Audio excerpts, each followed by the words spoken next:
O'Reilly. You need parts? O'Reilly Auto Parts has parts. Need them fast? We've got fast. No matter what you need, we have thousands of professional parts people doing their part to make sure you have it. Product availability. Just one part that makes O'Reilly stand apart. The professional parts people. O'Reilly Auto Parts. Outdoor adventure won't wait for engine problems. Things like hard starts, rough performance, and lost fuel economy are often caused by fuel gum and varnish buildup. Seafoam can help your engine run better and last longer. Simply pour a can in your gas tank. Hunters and anglers rely on Seafoam to keep their engines running the way it should the entire season. Pick up a can of Seafoam today at your local auto parts store or visit seafoamworks.com to learn more. You ever get that feeling the walls closing in, the concrete jungle suffocating you? You crave some wide open spaces, the chance to connect with nature, maybe in a spot all your own. Well, head over to land.com. They've got ranches, forests, mountains, streams, you name it. Search by acreage. You can search by location. You can search by the kind of hunting and fishing you're dreaming of. Land.com. It is where the adventure begins.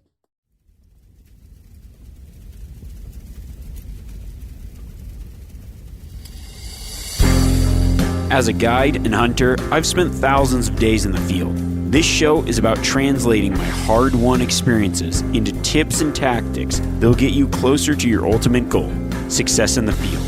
I'm Remy Warren. This is Cutting the Distance.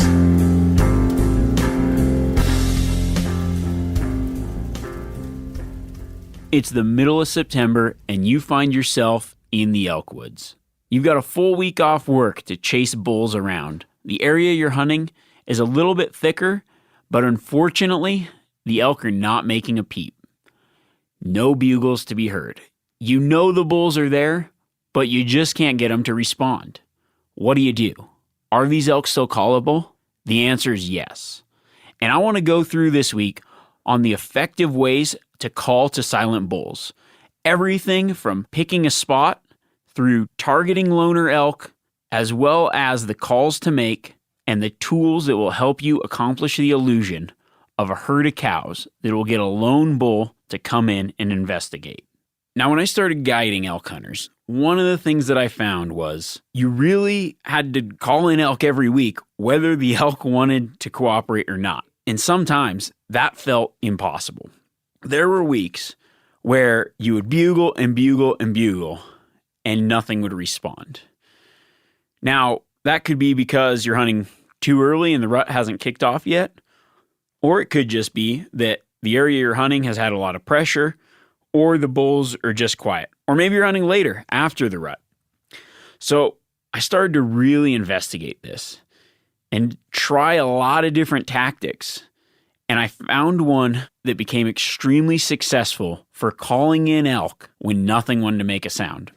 It started really when I was guiding down in New Mexico. The area I was hunting was pretty thick. There wasn't a lot of glassing, and there really wasn't a lot of spots to cover. It was a lot of private land and smaller parcels, so I had to figure out ways to draw the elk to where we were, because we couldn't just bash through every bit of country in hopes of finding them, especially when they weren't making noise. I kind of developed this tactic of calling to those lone bulls, those bulls that are cruising for cows. Those are also the bulls that are least likely to bugle back. He may not have a harem of cows, he's just cruising. What he's looking for is a group of elk that's already there. So I wanted to figure out ways to target those elk, those bulls that are just cruising for ladies. And the way to do that is through setting up an illusion of creating a herd of cows.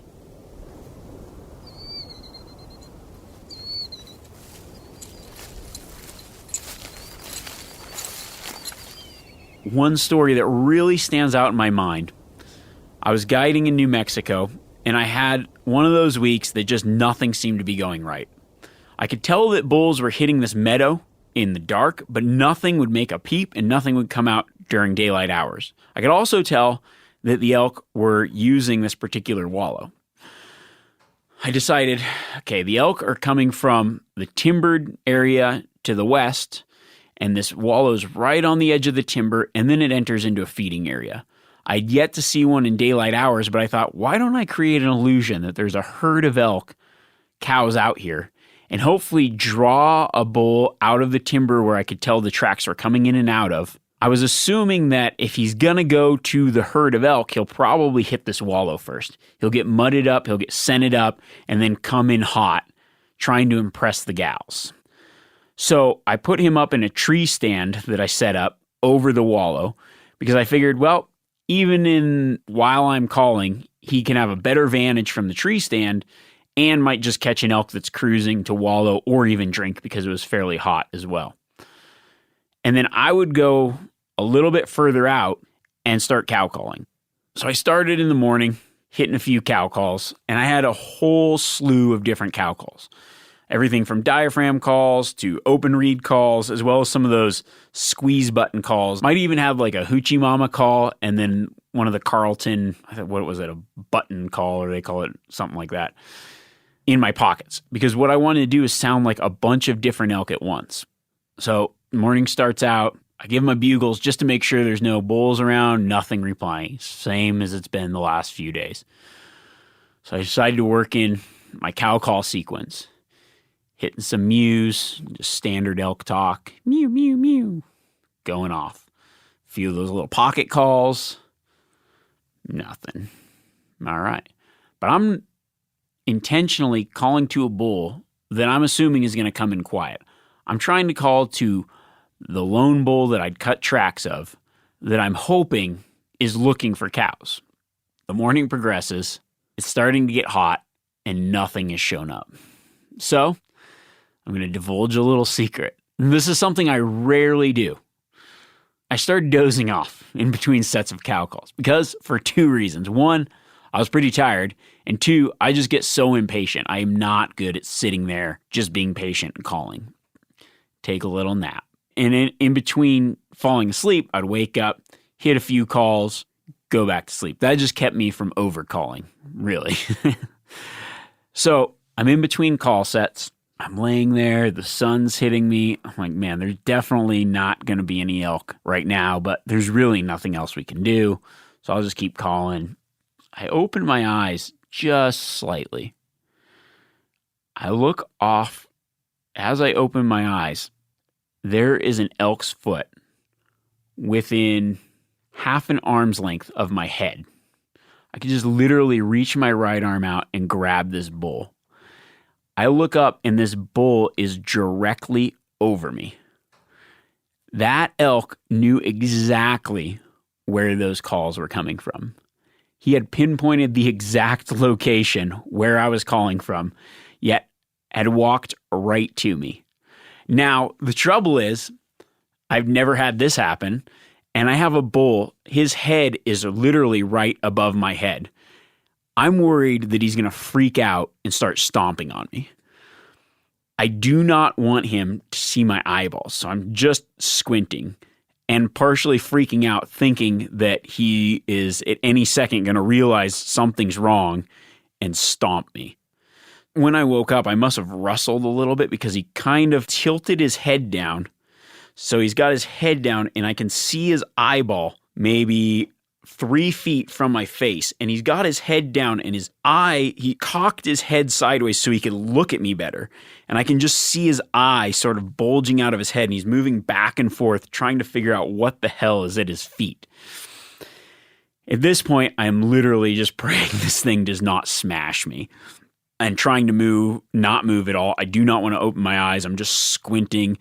He probably felt or heard my heart beating out of my chest.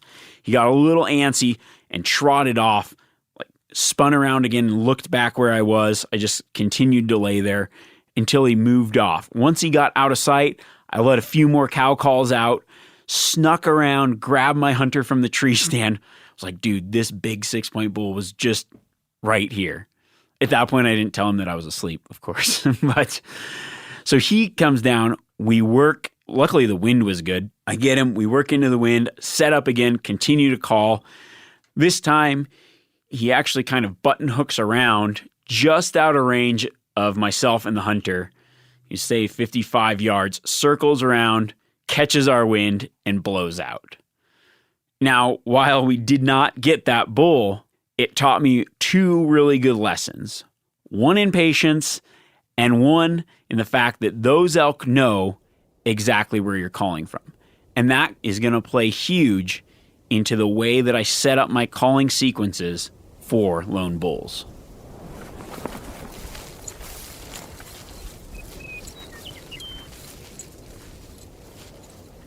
If you want to be successful calling to bulls that don't want to call back, it's all in the setup.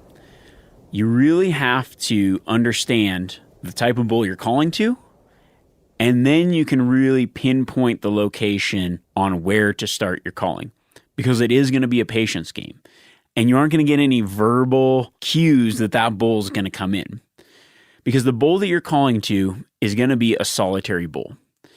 Now, you might think of him as a satellite bull that might be in between herds. That doesn't mean that it couldn't be a big bull.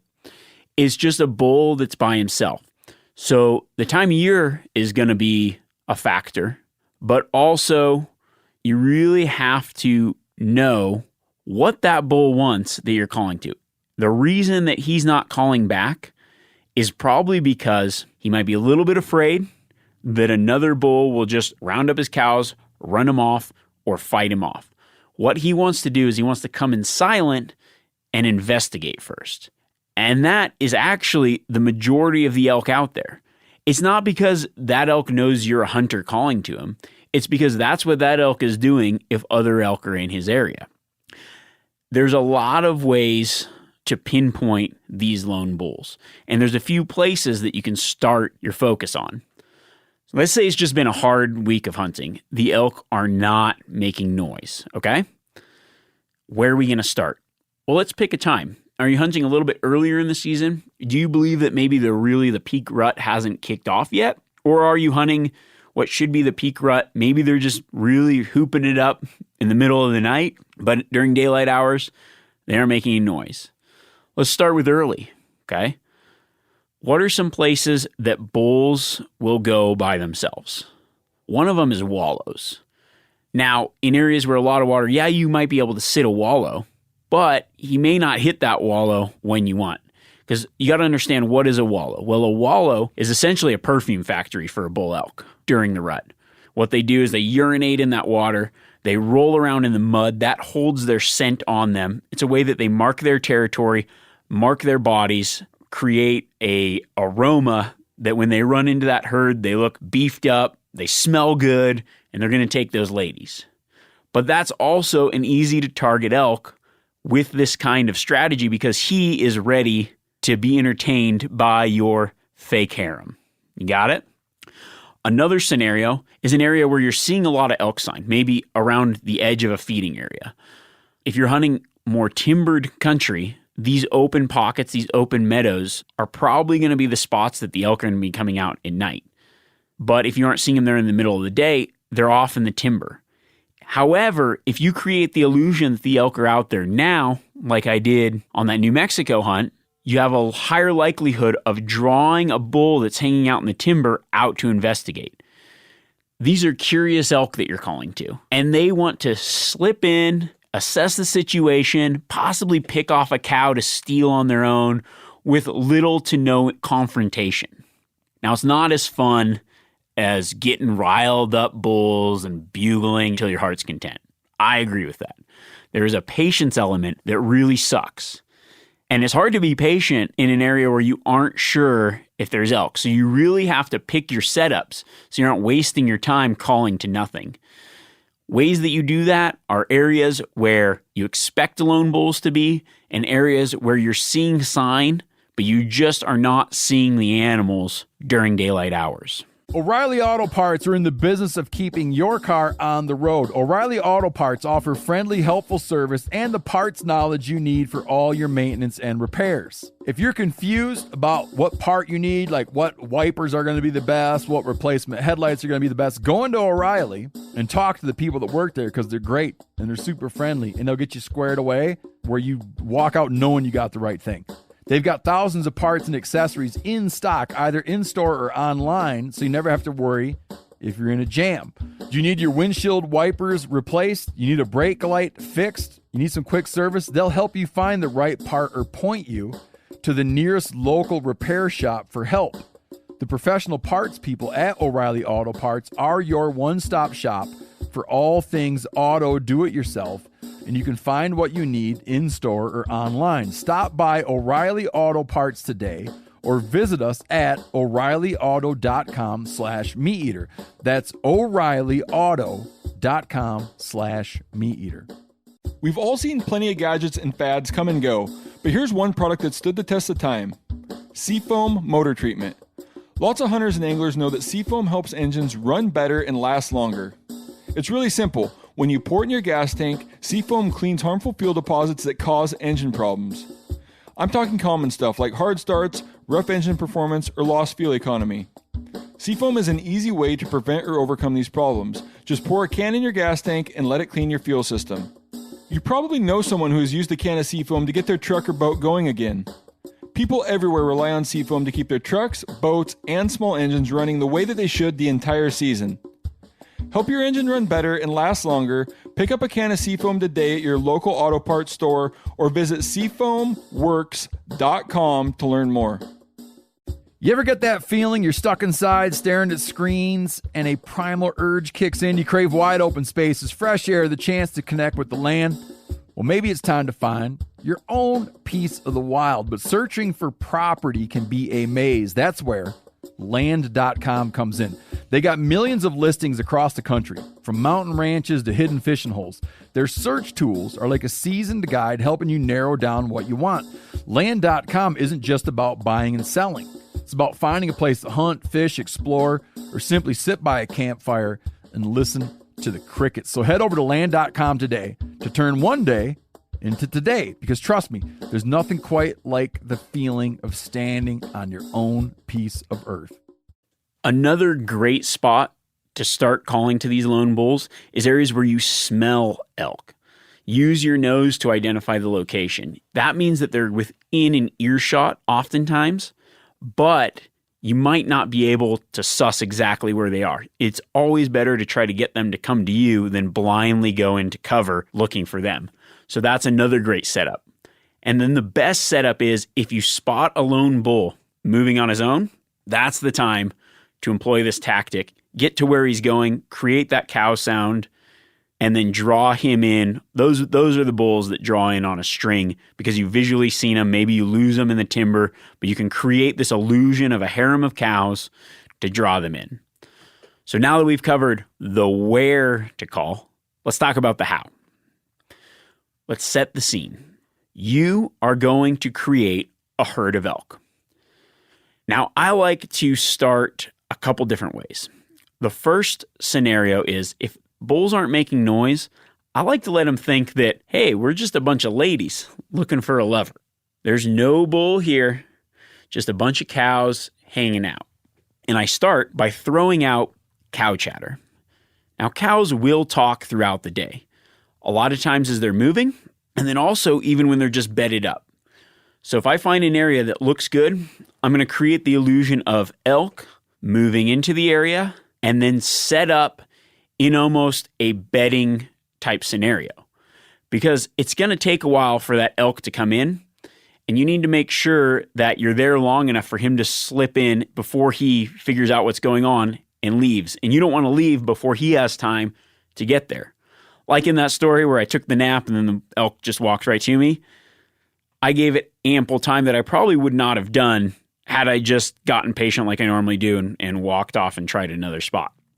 So I like to create the illusion of elk moving into an area, talking to each other. That's just basic mews. It's not a lot of activity. It's just a lot of mew, mew, back and forth. I got a little call here. I'll just give you a few examples. And this is going to be, you're going to do this while walking in. And then you're going to set up elk talking throughout the day. Maybe give it a few hours if you really think that this is where a bull should be and you don't really have any better options. Nothing's making noise and you're in an area where you can't really glass it. This is a great setup in mornings and evenings, especially on the edge of, say, a feeding area or moving into a bedding area near where wallows will be. So here's going to be the first example. We're just walking in, we're moving along, and we're just a couple of elk talking to each other.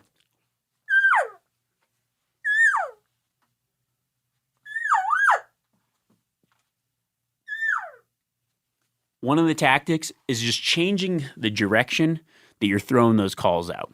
Sometimes I'll even have a couple different types of calls, maybe an open reed call or a diaphragm call, throwing out different sounds in different directions to sound like multiple animals moving through the woods. I'll give it a little bit, and then I'll get set up in an area where I'm going to create the illusion of a group of cows interacting with each other.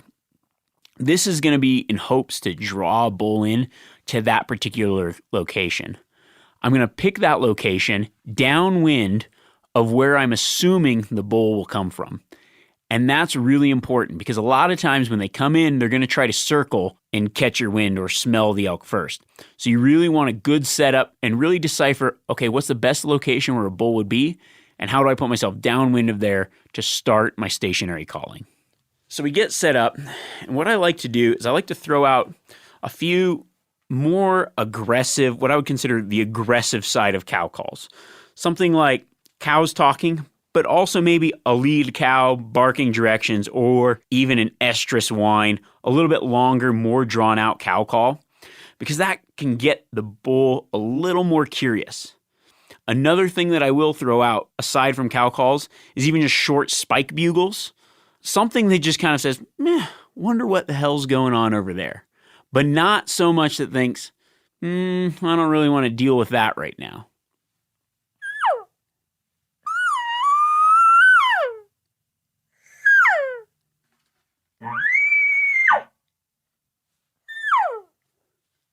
Now, when I first get set up, I'll talk a lot. Throughout the period of time, I'll stop, I'll give a few calls here and there, and then ease up. Because what you want to do is hopefully catch his attention, but make him want to investigate. If the bull doesn't come in right away, very often will a bull walk in silent right away. However, you have to remember, go back to that story. If he's within earshot, he can probably pinpoint your exact location where you're calling from. And that is the key, because when you set up in that spot, you just have to be patient and hope that that bull hears you, and he's going to come in when he feels like it's the opportune time. Maybe he needs some time to wallow. Maybe he needs some time to think about it. Maybe he's just going to take his time to investigate. But if you're in the right location, it's really hard for a bull that's by himself to pass that up. There's so many times where I've been hunting on my own or guiding, and the weeks just seem unaction-packed. But by doing these tactics and these simple little scenarios, I'm able to find success and call in a ton of elk. A lot more than you'd think when you're talking to other people and they go, man, that was a slow week. The rut's not kicked off. I think to myself, yeah, but I got something in my bag of tricks that's going to work.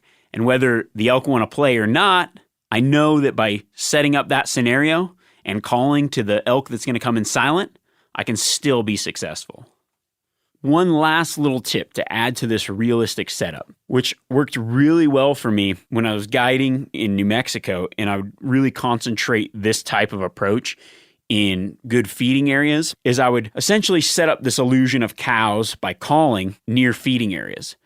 Now, these feeding areas would be bigger meadows. The trouble with that is elk, a lot of times the bulls would circle and stay in cover and look in there. So what I started doing was I started setting up foldable Montana decoys, one or two, off kind of where I was, slightly in the timber, so they couldn't catch the whole animal at once. But it gave them a visual cue to come my direction. That actually really brought in a lot more elk that would cruise and kind of think something was hinky, but that caused a lot more animals to commit to coming within bow range. I would say the large majority of the elk that I've tricked that way, I've had the decoy out because it gives them a focal point. Also, if you're calling, it lets them focus on what they see and not you as the shooter/caller drawing back trying to get a shot. This is also a really good tactic if you're hunting by yourself. Bugling to a bull is my hands down favorite way to hunt elk because it's so action-packed, but it's also quite difficult to do if you're alone. So this is a great tactic for mornings and evenings if you are hunting alone, because it helps draw animals to you, but also doesn't give your position away if you're using it in combination with, say, an elk decoy. Honestly, I've just cut my teeth on elk hunting and elk calling because that's been my main job since high school, essentially, is an elk guide. Now, of course, I guide for everything else, deer, sheep, what have you, but the main thing is elk. Because of so much time spent calling elk and just really obsessing with the interactions of elk, I could probably do a daily podcast on tips and tactics for just elk calling for the rest of the year. However, we don't have time for that. Now, seeing that it's the beginning of September, and I'm hoping that you can take some of this into the field with you. Now, you might run into some scenarios while you're out there that pertain to an instance that you have, like a real life encounter in the next week or 2 weeks or 3 weeks. You're like, what should I have done? Or you might use this tip and have a success. I want to hear about that. I want the questions and I want the success stories. Okay? Because I tell you the things that I really enjoy about it, but I'm sure that whatever you run into, I've run into it and other people probably have too. So if you have a scenario that didn't work out for you, I would love to hear from you about it. Also, if you have a scenario that worked out for you, would definitely love to hear about that. Please send me some photos. There's a lot of ways to contact me. You can get me at remy@themeateater.com. This is my email for the podcast. Questions there. And you know what we'll do in the future is maybe compile some of those questions and just machine gun fire answering the scenarios that you've encountered. And then, as always, feel free to share with me on social media. I love that. I love seeing people's successes. I love hearing about things that you tried, things that worked, things that didn't work, because I want to know that this stuff's helping someone. So I appreciate it. As always, thank you very much for listening. Let's just keep this elk thing rolling. I want to talk a little bit more about it. I don't want to burn it out, but I just have so much to say, and I'm so passionate about calling elk. Now's the time to talk about it. And then we'll jump into some, advanced glassing stuff and some other cool stuff here in the future. But right now, if you're out there elk hunting, let me know how it goes. All right. Catch you later.